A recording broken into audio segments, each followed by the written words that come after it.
రాటిక అధికారం కోల్పోయాక ఈ ఏడాదిలో బీఆర్ఎస్ సాధించిందేంటి? సొంతింటి కుంపటి బీఆర్ఎస్ లో చర్చలేపింది. ఇక కేసీఆర్ కు ఇక్కట్లు తెచ్చింది. ఫార్ములా ఈ రేస్ కేసుతో కేటీఆర్ ఇమేజ్ పెరిగిందా, డ్యామేజ్ అయిందా? గులాబీ పార్టీ రజతోత్సవ వేడుకలతో జోష్ వచ్చిన జూబ్లీహిల్స్ ఉప ఎన్నికల్లో ఓటమి క్యాడర్లో నిరాశం నింపిందా? ఏడాది చివరిలో అధినేత కేసీఆర్ బయటకు రావటంపై శ్రేణులు ఏమనుకుంటున్నాయి?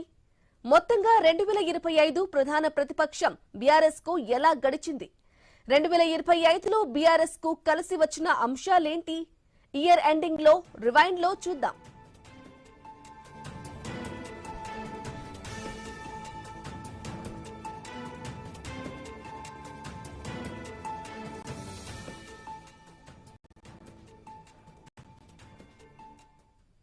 ఇక 2025 ప్రధాన ప్రతిపక్షం బీఆర్ఎస్ కు అంతగా కలిసి రాలేదు. ఒకవైపు కేసులు, మరోవైపు విచారణలతో బీఆర్ఎస్ ముఖ్య నేతలు ఇబ్బందులు ఎదుర్కొన్నారు.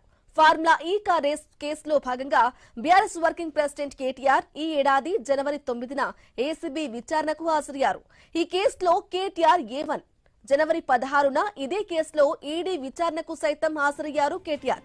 ఇక జూన్ 16న ఏసీబీ విచారణకు మరోసారి వెళ్లారు. తాజాగా కేటీఆర్ ప్రాసిక్యూషన్ కు అనుమతినిస్తూ గవర్నర్ నిర్ణయం తీసుకున్నారు. ఫార్ములా ఈ రేస్ కేసులో రాష్ట్ర ప్రభుత్వం రాజకీయ కక్షతోనే అడుగులు వేస్తుందని విమర్శలు గుప్పించింది బీఆర్ఎస్. ఫార్ములా ఈ రేస్ లో ఎలాంటి తప్పు చేయలేదని, అన్ని రూల్స్ ప్రకారమే జరిగాయని, కాంగ్రెస్ కావాలనే బీఆర్ఎస్ ను ఇబ్బంది పడుతుందని విమర్శలు గుప్పించింది గులాబీ పార్టీ. అయితే కేటీఆర్ ప్రాసిక్యూషన్ కు గవర్నర్ అనుమతి ఇచ్చిన తరుణంలో కేసులో తదుపరి విచారణపై ఉత్కంఠ నెలకొంది.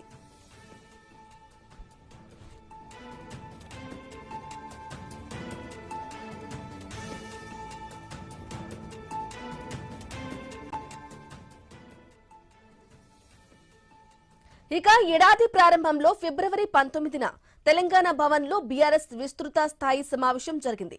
కేసీఆర్ ముఖ్య అతిథిగా హాజరయ్యారు. మార్చి 11న అసెంబ్లీ బడ్జెట్ సమావేశాల సందర్భంగా బీఆర్ఎస్ ఎల్పీ మీటింగ్ నిర్వహించారు. ఆ సమావేశంలో కాంగ్రెస్ తీరును అసెంబ్లీలో ఎండగట్టాలని ఎమ్మెల్యేలకు దిశానిర్దేశం చేశారు కేసీఆర్. ఎన్నికల్లో కాంగ్రెస్ ఇచ్చిన హామీలపై అసెంబ్లీలో ప్రశ్నించారని, రైతులకు ఇచ్చిన హామీలపై ప్రభుత్వాన్ని నిలదీయాలని బీఆర్ఎస్ నిర్ణయించింది. బీఆర్ఎస్ ను స్థాపించి 25 ఏళ్లు అయిన తరుణంలో ఏప్రిల్ 27న హనుమకొండ జిల్లా ఎల్కతుర్తిలో రజతోత్సవ బహిరంగ సభను నిర్వహించారు. ఈ సభ తర్వాత కేసీఆర్ బయటకు రాలేదు. రజతోత్సవ సభతో పార్టీ క్యాడర్లో జోష్ వచ్చింది. కాకపోతే రజతోత్సవ సభ బీఆర్ఎస్ లో కుంపటికి కారణమైంది. కవిత కేసీఆర్ కు రాసిన లేఖ వరంగల్ సభ తర్వాతే లీక్ అయింది. ఇక రైతాంగ సమస్యలపై, రైతులకు కాంగ్రెస్ ఇచ్చిన హామీలపై ప్రభుత్వాన్ని ప్రశ్నించడానికి చేవెళ్ల, గద్వాల్, అచ్చంపేటలో నిర్వహించిన సభలకు కేటీఆర్ హాజరయ్యారు.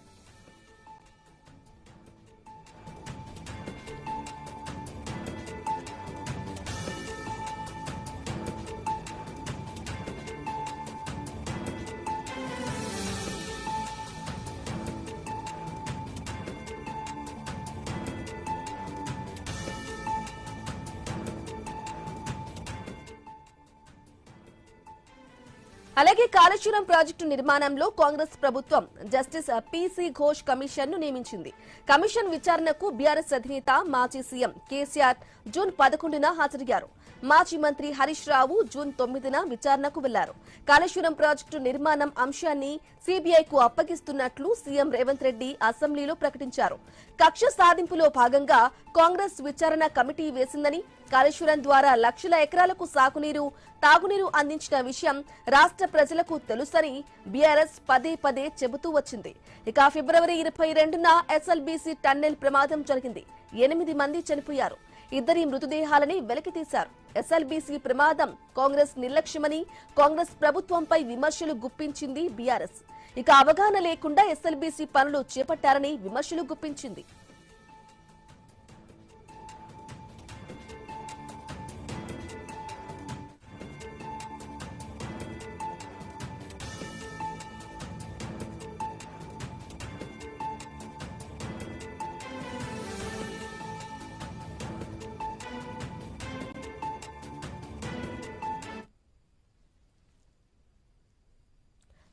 పాలమూరు రంగారెడ్డి ప్రాజెక్టు పూర్తి చేయడంలో కాంగ్రెస్ నిర్లక్ష్యంగా వ్యవహరిస్తోందని బీఆర్ఎస్ పదే ఆరోపించింది. ఇక ఈ ఎత్తిపోతల ప్రాజెక్టుకు గత బీఆర్ఎస్ ప్రభుత్వంలో 91 టీఎంసీల నీటి కేటాయింపు చేస్తే కాంగ్రెస్ వచ్చాక 45 టీఎంసీలకే ఒప్పుకుందని బీఆర్ఎస్ పోరాటం చేయాలని నిర్ణయం తీసుకుంది. బీఆర్ఎస్ ఎల్పీ సమావేశంతో పాటు బీఆర్ఎస్ కార్యవర్గ సమావేశంలో కూడా పాలమూరు రంగారెడ్డి ఎత్తిపోతల పథకం ద్వారా రైతులకు జరుగుతున్న అన్యాయంపై పోరాటానికి బీఆర్ఎస్ శ్రీకారం చుట్టింది. రాష్ట్ర ప్రయోజనాలను ఆంధ్రప్రదేశ్ కు తాకట్టు పెడుతున్నారని కేసీఆర్ విమర్శలు గుప్పించారు. ఇక ఆంధ్రప్రదేశ్ నీటిని తరలించుకోవడానికి ప్రయత్నాలు చేస్తున్నప్పటికీ ఆపడంలో రాష్ట్ర ప్రభుత్వం విఫలమైందన్నది బీఆర్ఎస్ విమర్శ. ఇక విద్యుత్ శాఖతో పాటు ఇతర శాఖలు అనుభవం లేని ఆంధ్రప్రదేశ్ కు చెందిన ఉద్యోగులను తీసుకొచ్చి తెలంగాణ వారికి అన్యాయం చేస్తుందని ప్రభుత్వాన్ని కార్నర్ చేసింది గులాబీ పార్టీ.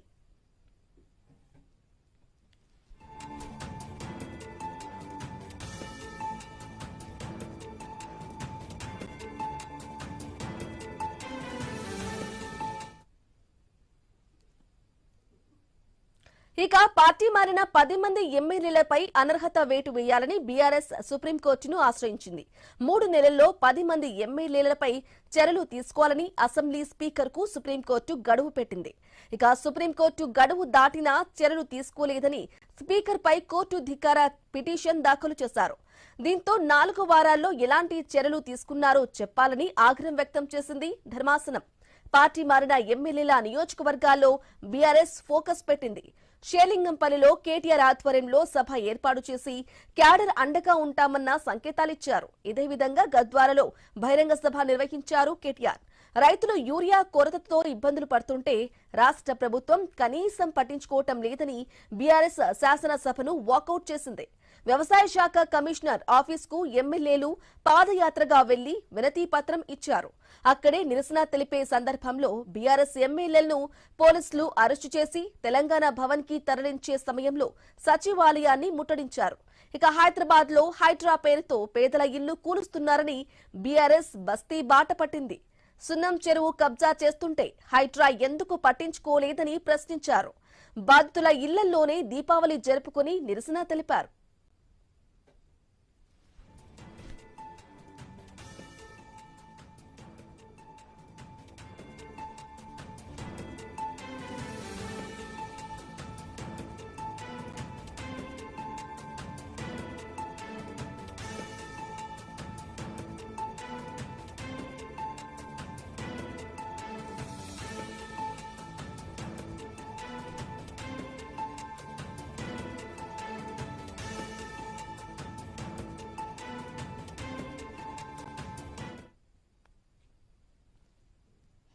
ఇక ఈ ఏడాది కవిత ఎపిసోడ్ బీఆర్ఎస్ లో కుంపటిని రాజేసింది. 2025లో బీఆర్ఎస్ పార్టీలో అంతర్గత విభేదాలు తారాస్థాయికి చేరాయి.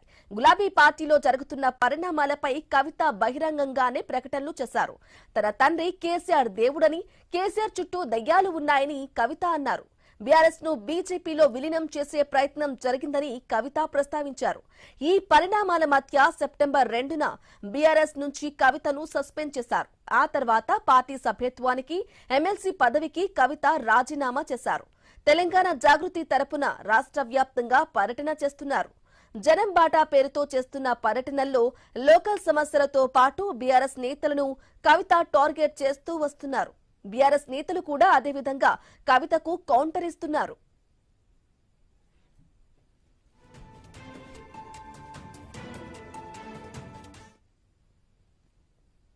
ఇక జూన్ 8న జూబ్లీహిల్స్ ఎమ్మెల్యే మాకంటి గోపీనాథ్ మరణించారు. జూబ్లీహిల్స్ కు ఉప ఎన్నిక అనివార్యమైంది.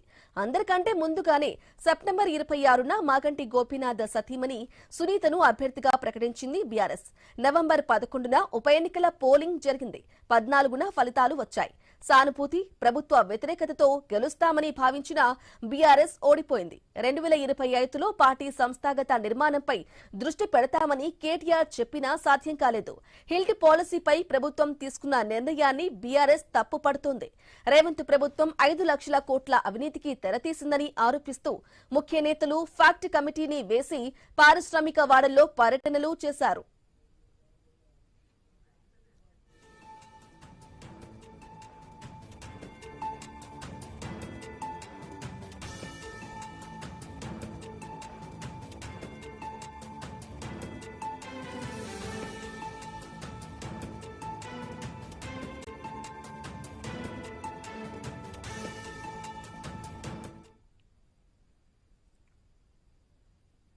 ఇక మొత్తానికి అధికారం కోల్పోయిన తర్వాత సొంత కార్యకర్తలకు బీఆర్ఎస్ నాయకత్వం దగ్గర అయ్యే ప్రయత్నం చేసింది. కార్యకర్తలకు ఇబ్బందులు వస్తే కేటీఆర్, హరీష్ రావులు నేరుగా వెళ్లి ధైర్యం చెప్పారు. ఇదే సమయంలో ఏడాది చివరిలో డిసెంబర్ 21న బీఆర్ఎస్ అధినేత బయటకు రావడంతో పాటు అసెంబ్లీకి వచ్చారు. ఇది పార్టీ క్యాడర్లో జోష్ తీసుకొచ్చింది. ఇదే ఊపులో రానున్న కొత్త ఏడాదిలో పార్టీ గుర్తులతో జరిగే municipal, MPTC, ZPTC, greater Hyderabad ఎన్నికలపై గట్టి ఫోకస్ పెట్టాలనే తలంపులో ఉంది బీఆర్ఎస్. మరి 2026 గులాబీ పార్టీకి ఏ విధంగా కలిసి వస్తుందో చూడాలి.